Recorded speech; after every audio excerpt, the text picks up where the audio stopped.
I have trapped inside my own reflection, and nobody believes me. I have no idea what the hell is happening, guys.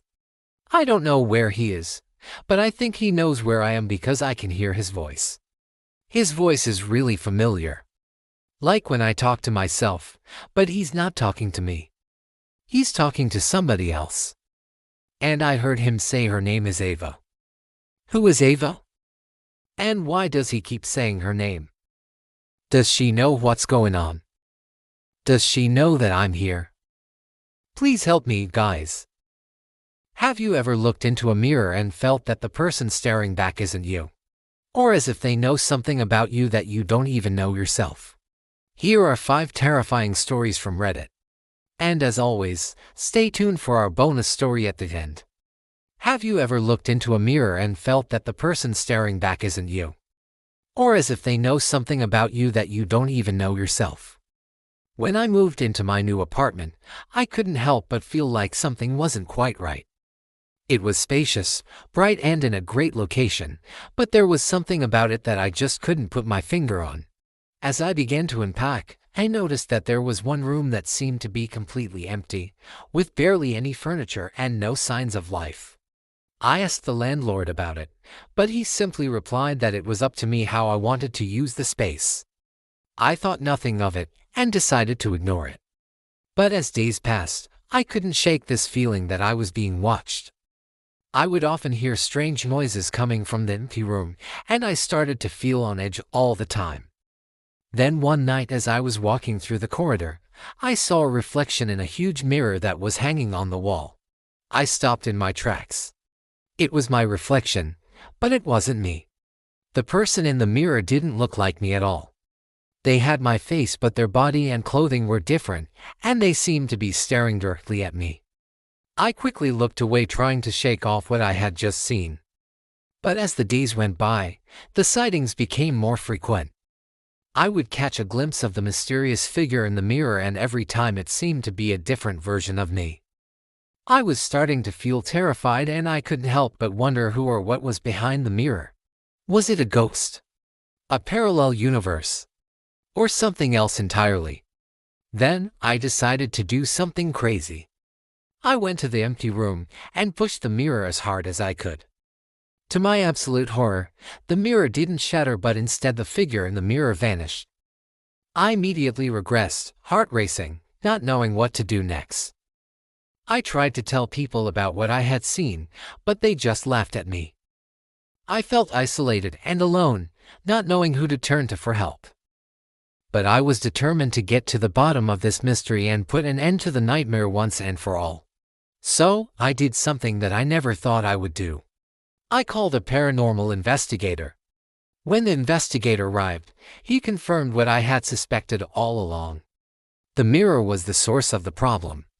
He explained that it was a portal to another dimension, and that the creatures from that world were able to enter our world through it.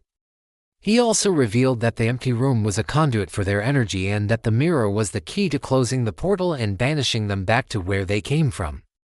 With the help of the investigator, I was able to close the portal and restore my sanity.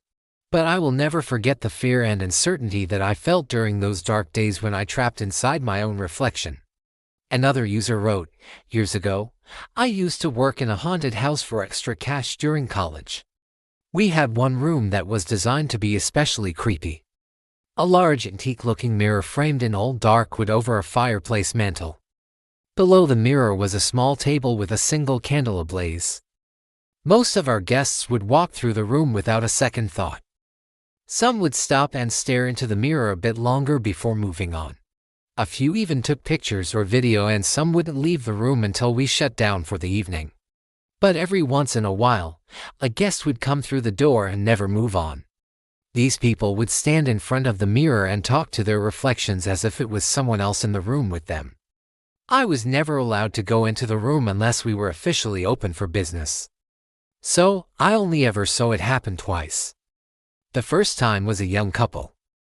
I heard them talking to each other in low voices as they gazed into the mirror. Then suddenly, the girl turned to the boy and said, "I can't believe you haven't noticed yet." "Noticed what?" he whispered back. She stared into the mirror and whispered even softer, "It's not me." She turned back to him, tears streaming down her face. "What do you mean it's not you? Who is it?" The boy looked past her toward the mirror. "That girl," he said in a low voice, "she looks happy. She looks alive." The girl put her hands on his shoulder and shaken her head. "No, she's not. She wants us to join her." Before I could react, the boy had stepped into the mirror and vanished. The girl let out a blood-curdling scream and fell to her knees. She cried out for help and I wanted to go to her, but my feet were stuck to the floor. After what seemed like an eternity, she slowly got up and walked out of the room without saying a word. I don't know what happened to that couple. The manager never gave us any updates. But that was the last time I ever saw the girl. The second time was a woman about my age. She entered the room alone and stood in front of the mirror. She looked into it for a moment, then touched her neck and face and smiled. "There's no need to hide," she said softly to the mirror. Then she took a step back and her reflection took a step forward. The two of them stood there for a moment, then the woman reached out her hand to her reflection. "Come with me," she said. The reflection reached back and took her hand. And together they vanished into the mirror. Since those two instances, I have never been back to that haunted house. And I often wonder what happened to the couples. And this brings us to the final story. I was trapped inside my own reflection. When I was younger, I was searching for a small apartment to live in alone. By chance, I found an advertisement for a very low-rent apartment in the heart of the city, in an old and quiet building. I went to see it, and everything seemed normal. Spacious, good lighting, friendly neighbors. But there was something strange about the place. I couldn't put my finger on it. I went into the living room and saw a huge mirror fixed into the wall opposite the door. It was old with a carved wooden frame as if it told an ancient story.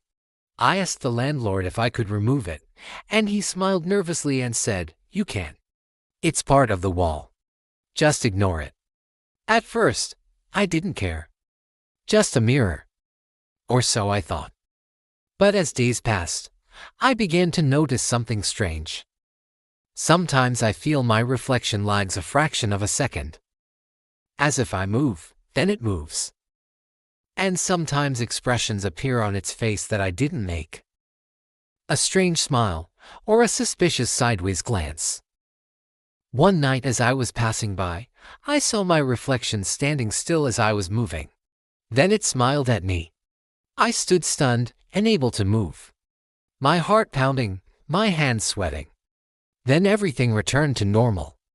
My reflection became normal again. I told myself, just fatigue, hallucinations. But my mind couldn't stop thinking about that moment. The next day, I decided to try something simple. I placed a hidden camera facing the mirror, set to record all night. In the morning, I reviewed the footage.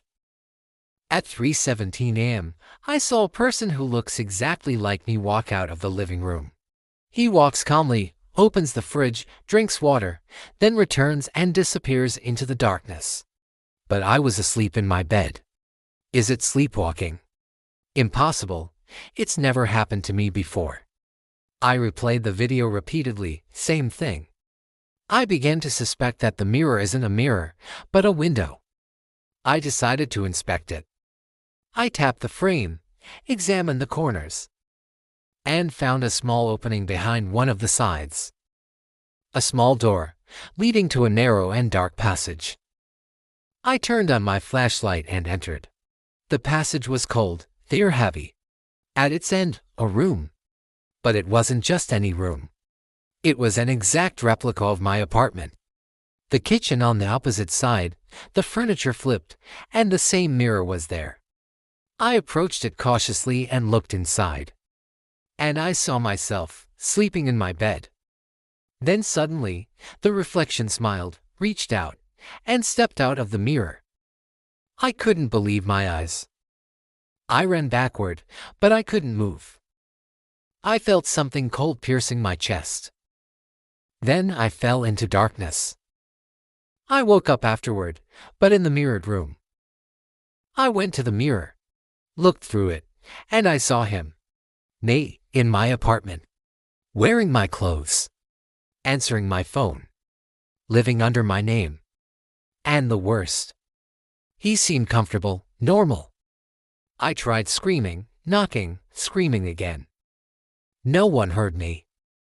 I'm now trapped inside my own reflection. And the world will never know that the person living my life isn't me. If you ever feel that your mirror is strange, or that your reflection doesn't quite match you, don't approach. And don't stare for too long. Because some reflections are just waiting for you to close your eyes.